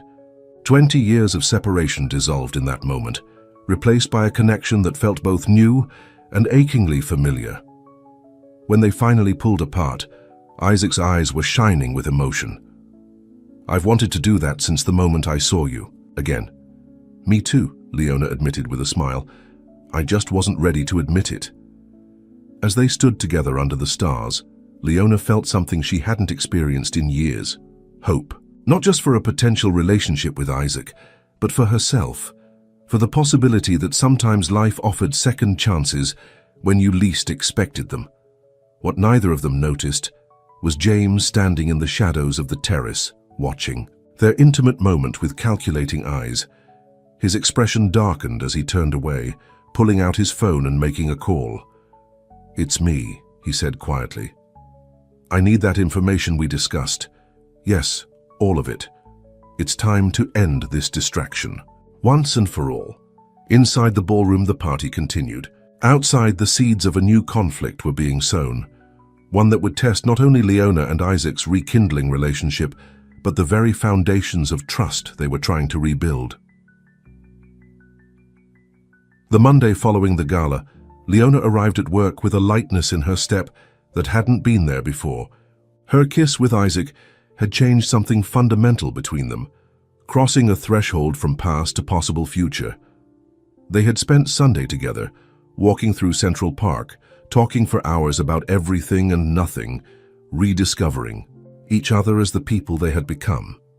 As she settled at her desk, Leona noticed her colleagues treating her differently, some with new respect, others with barely concealed curiosity. News of her appearance at the gala with Isaac had spread throughout the company, transforming her overnight from the former cleaning lady to someone of interest. Mark stopped by her desk mid-morning, a friendly smile on his face. "Nice weekend." Leona admitted, unable to completely hide her happiness. "You've got everyone talking," he said, lowering his voice. "Not in a bad way, mostly. People are just surprised. No one's ever seen Isaac Donovan bring a date to a company function before." Leona felt a blush creeping up her cheeks. "We're old friends?" "Right," Mark said with a knowing smile. "Friends. Well, whatever you are, it's nice to see the boss looking happy for a change. Just be careful, okay? Office politics can get messy." "In a hurry." Leona appreciated his concern. "I'll keep that in mind." Around noon, Leona received an unexpected message from Patricia, Isaac's assistant, asking her to come to the executive floor for lunch. Curious and slightly nervous, Leona took the elevator up. Patricia greeted her with a warm smile. "Leona, thank you for coming. Mr. Donovan asked me to bring you to his private dining room." "Private? Dining room?" Leona repeated, surprised. Patricia nodded. "For meetings with important clients or special guests." She led Leona to a beautiful room with a small table set for two, floor-to-ceiling windows, offering a stunning view of the city. Isaac was waiting, his face lighting up when he saw her. "Is this okay?" he asked once Patricia had left them alone. "I wanted to see you, but I didn't want to cause more gossip by going down to the cafeteria." "It's fine," Leona assured him, though she felt slightly out of place in the elegant setting. "But people will still talk." Isaac shrugged. "They'll talk regardless. After last night, I wanted to make sure you were okay, that you didn't have any regrets." Leona sat down across from him. "No regrets," she said with a soft smile. "But I am worried about James. He didn't look happy when we left the gala." "James is always unhappy about something," Isaac said, though concern flickered in his eyes. "But you're right to be cautious. My brother can be resourceful when he wants something. And he wants me gone," Leona stated simply. "He wants what he thinks is best for the company," Isaac corrected. "He just fails to see that controlling my personal life isn't his job." They enjoyed their lunch, keeping the conversation light, careful to maintain a professional distance despite the private setting. Leona was acutely aware that their relationship existed in a delicate balance, personal feelings on one side, professional realities on the other. As she prepared to return to her department, Isaac caught her hand. "Dinner tonight? My place?" The invitation surprised her. They had been meeting in public places or at her apartment, neutral ground. His home represented another step, another threshold to cross. "Your place," she repeated. "It's time you saw how I live," he said with a gentle smile. "I've seen your world. It's only fair you see mine." Leona hesitated, then nodded. "Okay, but I can't stay late. Early meeting tomorrow." The look that passed between them acknowledged the excuse for what it was, a safety measure, a way to maintain control over a situation that was increasingly drawing her into unknown territory. Isaac's penthouse was exactly what Leona had imagined, and simultaneously nothing like she expected. The space was undeniably luxurious. Spacious rooms, designer furniture, art on the walls that probably cost more than her yearly salary. But there was also a surprising warmth to it, personal touches that reflected the man rather than his wealth. Not what you expected, Isaac asked, watching her reaction as she took in her surroundings. "I'm not sure what I expected," Leona admitted. He gave her a tour, pointing out little details, a painting by a local artist from Cedar Springs, books they had both loved in high school, photographs of places that had meaning to him. The final stop was the terrace, a stunning outdoor space with comfortable seating and an unobstructed view of the city lights. "This is where I come to think," Isaac said as they stood side by side at the railing, the cool evening breeze playing with Leona's hair. "Sometimes," Late at night, I look out at all those lights and wonder about the stories behind them. All those lives, all those dreams, and heartbreaks, Leona added softly. Isaac turned to her. Yes, those too. He hesitated, then continued. I used to look out there and feel alone, even with all my success, until you came back into my life. The sincerity in his voice touched her deeply. Leona found herself leaning toward him, drawn by the same magnetic pull she had felt at 18, now strengthened by the adults they had become. Their kiss was gentle at first, a continuation of the moment they had shared at the gala, but it quickly deepened, years of separation and longing, fueling an intensity that surprised them both. When they finally pulled apart, breathless, Isaac rested his forehead against hers. I've missed you, he whispered. Not just since we reconnected, but for 20 years. Leona closed her eyes, absorbing his words, feeling the truth of them in her own heart. I've missed you too. They prepared dinner together in Isaac's state-of-the-art kitchen, the domesticity of the act creating yet another bond between them. As they ate, they shared more stories of their time apart, filling in the gaps of 20 years with laughter and occasional tears. Why did you never marry? Leona asked as they settled. On the couch with glasses of wine after dinner, Isaac was quiet for a moment, swirling the dark liquid in his glass. I came close once, about 10 years ago. Caroline was perfect on paper, educated, sophisticated, from a good family, the kind of wife a CEO should have. What happened? 3 days before the wedding, I called it off. He looked at her directly.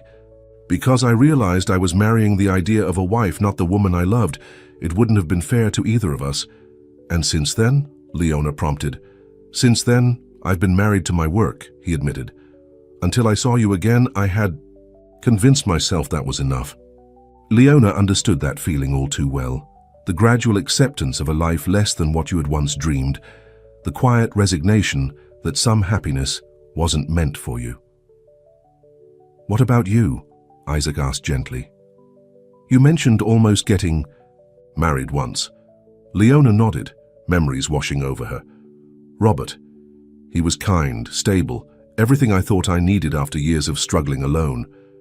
But in the end, I couldn't do it. He deserved someone who loved him completely, not someone who was settling for security.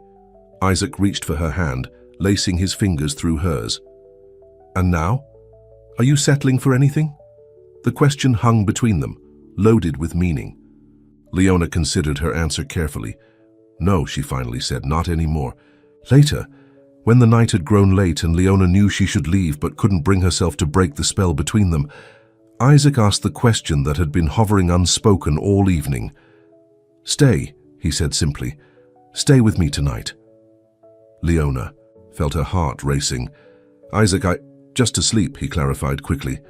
I'm not presuming anything more, I'm not ready for this night to end.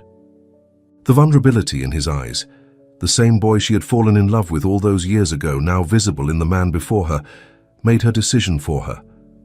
I'll stay, she whispered. They fell asleep in each other's arms, fully clothed, the comfort of their connection more intimate than any physical act could have been. For the first time in 20 years, both felt completely at peace. The next morning, Leona woke early, disoriented momentarily by the unfamiliar surroundings. Isaac was still sleeping, his face relaxed and younger looking in repose. She slipped quietly from the bed, gathered her things and left a note on the pillow. She needed to go home and change before work, but more than that, she needed a moment to process everything that was happening between them. The early morning streets were quiet as her taxi made its way to her apartment. Leona felt a strange mixture of joy and apprehension. What was happening with Isaac felt right, felt like coming home after a long journey. But the practical realities of their different worlds remained, and James's opposition cast a shadow over their budding relationship. At her apartment building, Leona paid the driver and headed inside, her mind still full of Isaac and the night they had shared. She was so distracted that she almost didn't notice the woman sitting in the shabby lobby, a magazine open on her lap. Victoria? Leona stopped, surprised to see James's date from the gala in her building. Victoria Lancaster looked up, her perfect features arranged in a sympathetic expression That immediately put Leona on guard. "Leona, good morning. I was hoping to catch you before work." "How did you know where I live?" Leona asked, suspicion rising. Victoria waved away the question. "James mentioned it. May we talk? It's important." Every instinct told Leona to refuse, but curiosity won out. "5 minutes, I need to get ready for work." They went up to Leona's apartment, the contrast between her modest space and Isaac's penthouse startlingly evident. Victoria glanced around with poorly concealed disdain before perching on the edge of Leona's worn sofa. "What's this about?" Leona asked, remaining standing. Victoria reached into her designer handbag and pulled out a folder. "I thought you should see these, for your own good." Leona took the folder cautiously. Inside were photographs, Isaac with various women over what appeared to be the past several years. Charity events, business functions, casual dinners. In each he was smiling, his arm around a different, beautiful, sophisticated woman. "What is this supposed to be?" Leona asked, her voice steady despite the unease growing in her stomach. "Reality," Victoria said simply. "Isaac Donovan has a type, educated, wealthy, connected women who enhance his image. Women from his world." She paused meaningfully. "Not women who clean his floors." Leona closed the folder. "If James sent you to intimidate me, you're wasting your time." Victoria's perfectly shaped eyebrows rose. "James? No. This is woman to woman. I've dated men like Isaac, men who occasionally slum it for the thrill, for the ego boost of being a savior. But they always return to their own kind." "You don't know anything about me and Isaac," Leona said firmly. "I know he'll hurt you," Victoria replied, her voice softening with what seemed like genuine concern. "Maybe not intentionally, but inevitably. The novelty will wear off, and he'll remember that his reputation, his business, his entire life exists in a world you can't truly enter." Leona felt a flicker of doubt, but pushed it aside. "Thank you for your concern, but I think you should go." Victoria stood, smoothing her expensive dress. "Keep the photos, and when it ends, because it will, remember that some wounds are easier to heal when you see them coming." After Victoria left, Leona sat on her sofa, the folder heavy in her hands. She knew she should throw it away, ignore the seeds of doubt Victoria had tried to plant, but instead she opened it again, studying each photograph, each smiling woman on Isaac's arm. Had he felt something for them too? Had he made them feel special, only to eventually return to his real life, his real world? Was she just the latest in a line of temporary diversions? By the time Leona arrived at work, her mind was a battlefield of trust and doubt. She had left Isaac's bed feeling certain of their connection, of the path they were forging together. Now uncertainty crept in, Victoria's words echoing in her thoughts. The morning passed in a blur. Around 11, she received a text from Isaac. "Last night was perfect. Dinner again tonight." Leona stared at the message, unable to formulate a response. Before she could decide, Mark appeared at her desk, his expression serious. "Leona, James. Donovan wants to see you in his office now." Her stomach tightened with apprehension. "Did he say what it's about?" Mark shook his head. "No, but he seemed determined." The walk to James's office felt like a march to the gallows. Leona steeled herself, preparing for whatever new tactic he had devised to drive her away from the company and from Isaac. James was standing by the window when she entered, his back to the door.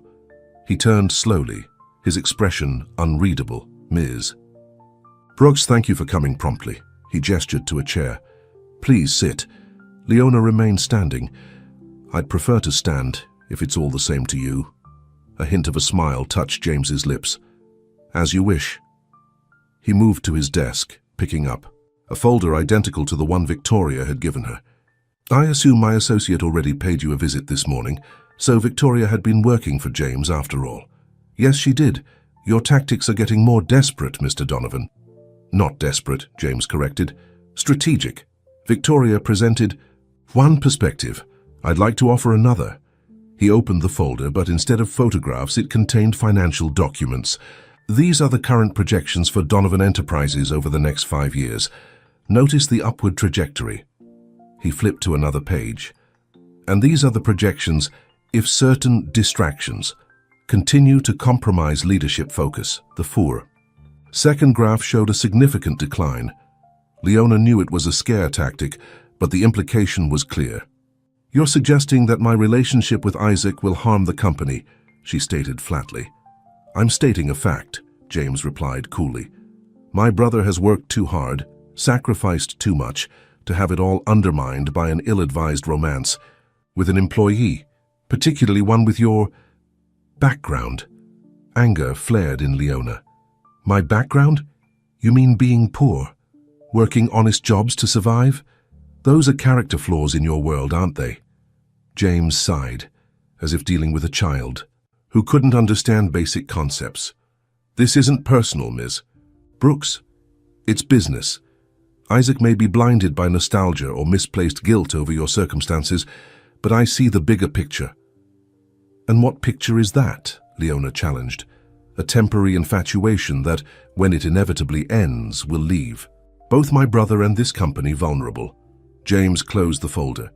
"Thousands of employees depend on Donovan Enterprises. Their livelihoods, their families, their futures. Are you willing to put all that at risk for a romance that can't possibly last?" Leona felt the weight of his words pressing down on her.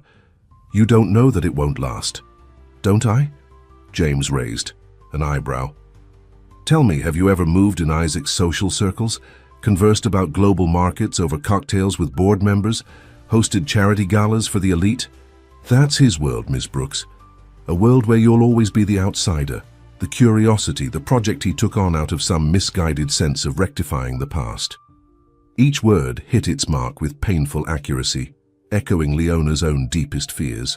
Victoria's photos, James's cutting analysis, the undeniable reality of the vast differences between her life and Isaac's, all coalesced into a heavy knot of doubt. "I think we're done here," Leona said, her voice remarkably steady despite her inner turmoil. "One last thing," James said as she turned to leave. "I'm prepared to offer you a generous severance package if you resign today. Enough to finish your degree, perhaps start fresh in another city. A clean break would be best for everyone involved, don't you think?" Leona paused at the door. "You really believe I can be bought off?" "Everyone has a price, Ms. Brooks. It's just a matter of finding the right currency."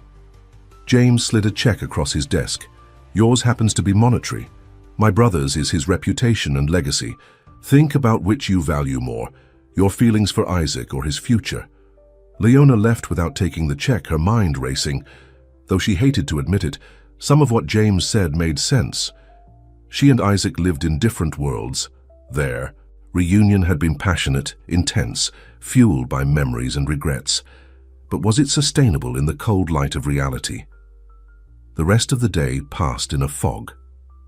Isaac texted twice more, his messages growing increasingly concerned at her lack of response.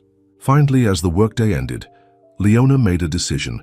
She texted back, "Can we meet at the coffee shop where we first talked? 7 p.m. His reply came immediately. "Is everything okay?" She didn't answer, afraid that any more communication would weaken her resolve. The coffee shop was quiet when Leona arrived, just a few patrons scattered at tables. She chose the same corner booth where she and Isaac had sat weeks ago, when their reconnection was new and uncertain. Isaac arrived 5 minutes early, his face lined with worry. He slid into the seat across from her, immediately reaching for her hands. "What's wrong?" he asked. "I've been worried all day." Leona gently pulled her hands away. "We need to talk, Isaac." He studied her face, reading the seriousness in her expression. "James got to you, didn't he? What did he do?" "It's not just James," Leona said quietly. "Though yes, he made some points today that I can't ignore." "Whatever he said, it's manipulation," Isaac insisted. "He doesn't understand what's between us." "Maybe. He sees it more clearly than we do," Leona countered. "We've been caught up in the past, in what might have been. But we live in the present, Isaac, in different worlds." Isaac's expression hardened. "So that's it? You're letting my brother dictate our relationship?" "I'm being realistic," Leona said, pain evident in her voice. "Last night was beautiful. Being with you again feels right in a way nothing has in 20 years. But then I look at the facts. Your life, my life, the company, the expectations. It's not just about us. It's about the hundreds of people who depend on Donovan Enterprises, about your legacy, about practical realities we've been ignoring. I don't care about any of that, Isaac said fiercely. I care about you, about us. But you should care, Leona insisted. You've built something important, something that matters to a lot of people. I can't be the reason it suffers. Isaac leaned forward, his eyes intense. Is this really about the company? Or is it about you not believing we can make this work? The question struck at the heart of Leona's doubts. She looked down at her hands. Maybe both. I saw the photos, Isaac. All those women over the years, women from your world. What makes me different? What makes you think this isn't just another temporary connection? Photos? What photos? Isaac looked genuinely confused. Victoria. Brought them to my apartment this morning. You with different women, all of them looking like they belonged on your arm at fancy events. Understanding dawned in Isaac's eyes, followed by anger. James, he muttered. He's really pulling out all the stops. Were they real? Leona pressed. The photos? Probably, Isaac admitted. I've attended countless functions over the years, sometimes with dates arranged by my PR team. But none of them meant anything, Leona. They were companions for events, not relationships. And what am I? Leona asked. The question that had been haunting her all day, finally spoken aloud. The working-class girl who makes you feel connected to your humble beginnings. The one who reminds you of a simpler time before wealth and power. What happens when that novelty wears off? Isaac's face reflected hurt and frustration. Is that what you think? That you're some kind of novelty to me? I think we got caught up in reconnecting, in righting past wrongs, Leona said softly. But the reality is, your life is up there. She gestured vaguely toward the ceiling, indicating the world of wealth and privilege. And mine is down here. Maybe we should have left the past in the past. Isaac was silent for a long moment, his eyes never leaving her face. When he finally spoke, his voice was quiet but intense. 20 years ago, when I left Cedar Springs on that scholarship, I promised myself I would become someone worthy of returning for you. Every step I took, every decision I made, was with the thought that someday I'd go back and find you. When your letters stopped coming, when I thought you had moved on, I pushed forward with nothing but ambition to fill the void you left. Leona felt tears forming, but held them back. Isaac, let me finish, he said gently. When I saw you in my building that day, it felt like the universe was giving us a second chance. Not because of nostalgia or guilt or some misguided attempt to recapture the past, but because in that moment I recognized the other half of myself, the half I've been missing for 20 years. He reached across the table, taking her hands in his despite her earlier retreat. I don't care about different worlds or what anyone thinks is appropriate. I care about you, the woman you were, the woman you are now. If that means changes in my life, in the company, and everything I've built, then so be it. None of it matters without you. Tears spilled down Leona's cheeks. It's not that simple. It can be, Isaac insisted. We make it simple by choosing each other, by refusing to let anyone or anything come between us again. Leona wanted desperately to believe him, to trust that their connection was strong enough to overcome the practical obstacles, the social divisions, the expectations of others. But James's words echoed in her mind, along with her own lifelong insecurities. I need time, she finally said, to think, to be sure this is right, for both of us.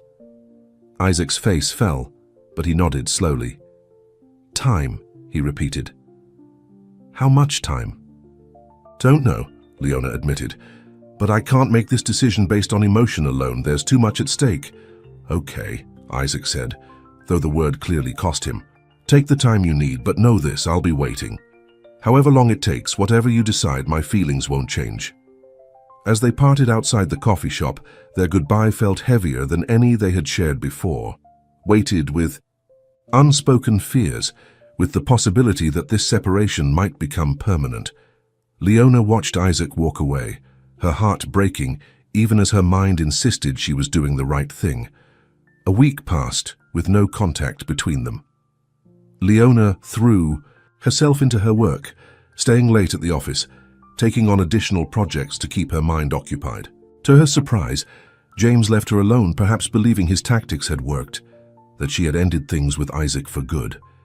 She hadn't seen Isaac in the building, and office gossip suggested he was away on business. The distance helped her think more clearly, to separate emotion from practicality, to weigh what she truly wanted against what might be best for everyone involved. On Friday afternoon, Leona was working late again when Mark appeared at her desk. "Don't you ever go home?" he asked with a friendly smile. Leona returned his smile wearily. "Home is just an empty apartment. At least here I feel useful."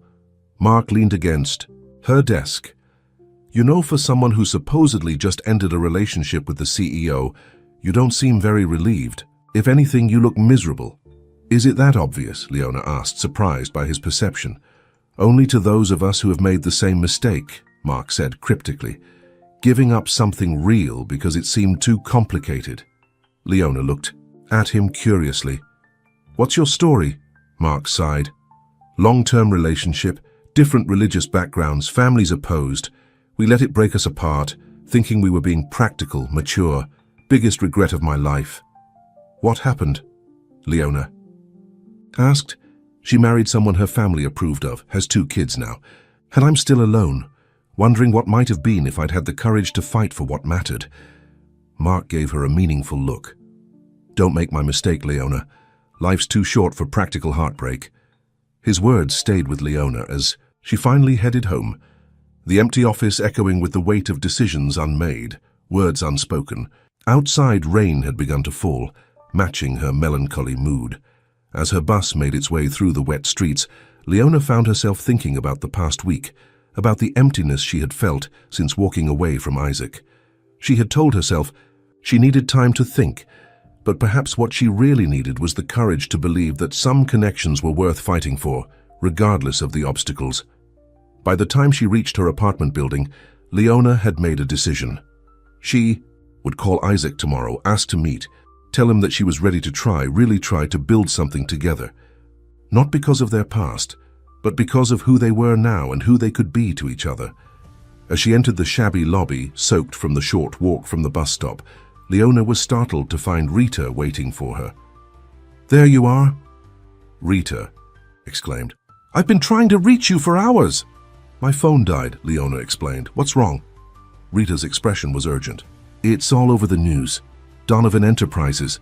There's been some kind of scandal, accusations of fraud. They're saying the company might collapse." Leona felt the blood drain from her face. "Isaac," she whispered. "Is he okay?" "I don't know," Rita admitted. "But from what I saw on the news, it's his brother who's at the center of it all." Rushing to Rita's apartment, they turned on the television. The business news was indeed covering the story. Allegations that James Donovan had been falsifying reports, hiding losses and misrepresenting the company's financial health to investors for years. Sources close to the company suggest CEO Isaac Donovan may have been unaware of his brother's activities, the reporter was saying. But questions remain about how such extensive fraud could have occurred without his knowledge. Donovan Enterprises. Stock has plummeted, and analysts predict potential bankruptcy if the allegations prove true. Leona watched in horror, her mind racing. Was this why James had been so desperate to remove any distractions that might lead Isaac to look more closely at the company's operations? Had he been using Isaac's trust, his focus on building rather than monitoring, to hide his own unethical activities? Without hesitation, Leona grabbed her still damp coat. "I have to go to him." "In this weather? At this hour?" Rita protested. "Leona, this is a corporate scandal. What can you possibly do?" "I don't know," Leona admitted. "But I know he needs someone right now, someone who cares about him, not his money or his company or his reputation. He needs me." The trip to Isaac's penthouse took nearly an hour in the stormy weather, taxis unwilling to go far in the downpour. By the time Leona arrived, she was drenched and shivering but determined. The doorman recognized her from her previous visit, and after a quick call upstairs, allowed her to go up. Her heart pounded as the elevator ascended, uncertainty mixing with her determination. What if Isaac didn't want to see her? What if he blamed her somehow for distracting him when his brother was undermining the company? The elevator doors opened directly into Isaac's penthouse. The space was dark except for a single lamp in the living room where Isaac sat alone, a glass of whiskey in his hand, his expression bleak. He looked up as she entered, surprise momentarily replacing the devastation on his face. "Leona, what are you doing here?" "I saw the news," she said simply, moving toward him. "I needed to make sure you were okay." Isaac laughed bitterly. "Okay? My brother has been systematically defrauding investors for years. The company I built might not survive. My employees could lose their jobs. Okay isn't anywhere on the spectrum of what I am right now." Leona sat beside him on the couch, her wet clothes soaking into the expensive fabric. "I'm so sorry, Isaac." He looked at her, really looked at her, taking in her drenched appearance, the concern in her eyes. Something in his expression softened. "You came all this way in this weather just to check on me?" "Of course I did," Leona said, as if it were the most natural thing in the world. "I care about you." Isaac set down his glass, running a hand through his disheveled hair. "I should have seen it. All the signs were there. James's resistance to detailed audits, his insistence on handling certain accounts personally, his obsession with keeping up appearances." His voice broke slightly. "I trusted him completely, my own brother." "You couldn't have known," Leona insisted. "He deliberately kept you in the dark." "A CEO should know everything about his company," Isaac said bitterly. "I was too focused on growth, on the future, on—" He looked at her. "On us." Leona felt a stab of guilt. "Is that why you think he was so determined to end our relationship? Because you might start paying closer attention to the company?" Isaac nodded slowly. "It makes sense now. Your presence made me see things differently, question things I had accepted for years. James must have realized the threat that posed." They sat in silence for a moment, the rain beating against the windows, the only sound in the vast space. Finally, Leona spoke. "What happens now?" Isaac sighed deeply. "Best case scenario? I cooperate fully with investigators, show that I was uninvolved and try to rebuild from the wreckage. Worst case? Criminal charges, bankruptcy, the end of everything I've built." "And James?" "Already fled the country, apparently. Left me to face the consequences alone." The hurt in Isaac's voice was palpable. Leona reached for his hand, entwining her fingers with his. "You're not alone." He looked at their joined hands, then up at her face. "I thought I'd lost you. After our talk, at the coffee shop when you said you needed time, I was afraid you'd decided we couldn't work." "I was afraid too," Leona admitted. "Afraid of not belonging in your world, of holding you back, of being a distraction from what mattered. But I was wrong, Isaac. What matters isn't your company, or your status, or the different worlds we come from. What matters is this," she squeezed his hand, "us, supporting each other, being there when it counts." A flicker of hope appeared in Isaac's eyes. "Does this mean you're willing to try? Despite everything? Because I have to warn you, my life is about to become very complicated, very public, and potentially very difficult." Leona smiled gently. "My life has been complicated and difficult for 20 years. I'm not afraid of that. I'm only afraid of walking away from something real because I was too scared to believe in it." Isaac pulled her close, his arms encircling her despite her wet clothes. "I don't deserve you," he murmured against her hair. "Probably not," Leona agreed with a soft laugh, "but you've got me anyway." They stayed that way for a long time, holding each other as the storm raged outside, a physical manifestation of the turbulence that lay ahead. But for the first time in years, perhaps in their entire lives, neither felt alone in facing whatever came next. The following months were indeed difficult. Investigators swarmed Donovan Enterprises, examining every transaction, questioning every decision. Isaac spent endless hours with lawyers and auditors, fighting to save what could be saved of the company he had built. Leona stayed by his side through all of it, offering support, perspective, and occasionally much-needed distraction from the stress. She continued her work in customer service, refusing special treatment despite her relationship with Isaac becoming public knowledge. Slowly, painfully, the truth emerged. James had indeed been manipulating financial records for years, hiding losses from bad investments while presenting a picture of uninterrupted growth to the board and investors. His motives appeared to be a combination of pride, fear of disappointing his brother, and eventually, desperation to cover his earlier deceptions. Though the scandal dealt a severe blow to Donovan Enterprises, Isaac's cooperation with authorities and his obvious shock at his brother's actions helped mitigate some of the damage. The company survived, though significantly downsized and restructured. Through it all, Isaac and Leona's relationship deepened, strengthened by adversity rather than broken by it. The artificial barriers between their worlds fell away in the face of real challenges that required them to see each other as they truly were. Not as CEO and employee, not as the wealthy man and the struggling woman, but as two people committed to facing life together. 1 year after the scandal broke, on a quiet evening in the park, where they had spent so many hours talking during that difficult time, Isaac asked Leona to marry him. "I don't have as much to offer as I once did," he said, holding a simple ring that cost a fraction of what he could have afforded in his previous life.